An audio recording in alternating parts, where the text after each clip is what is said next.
تو آئیے ایک بڑی خوبصورت سی دعا آپ کو سکھانے لگی ہوں، دین میں ثابت قدمی کی دعا۔ جب اندر کی کشمکش اور باہر کے حالات گڑبڑ ہوں تو یہ دعا کیجئے، اللہم انی اسألک الثبات فی الامر والعزیمۃ علی الرشد واسألک موجبات رحمتک وعزائم مغفرتک واسألک شکر نعمتک وحسن عبادتک واسألک قلبا سلیما ولسانا صادقا واسألک من خیر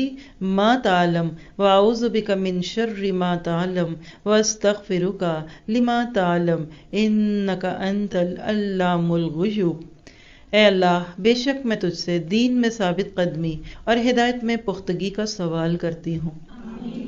اور میں تجھ سے تیری رحمت کو واجب کرنے والے اور تیری مغفرت کو لازم کرنے والے امور کا سوال کرتی ہوں،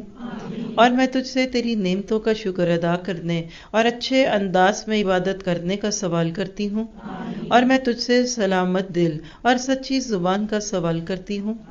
اور میں تجھ سے ہر اس بھلائی کا سوال کرتی ہوں جسے تو جانتا ہے، اور ہر اس برائی سے تیری پناہ میں آتی ہوں جو تیرے علم میں ہے، اور تجھ سے ان تمام گناہوں کی بخشش کا سوال کرتی ہوں جو تیرے علم میں ہے، بے شک تو غیبوں کو خوب جاننے والا ہے۔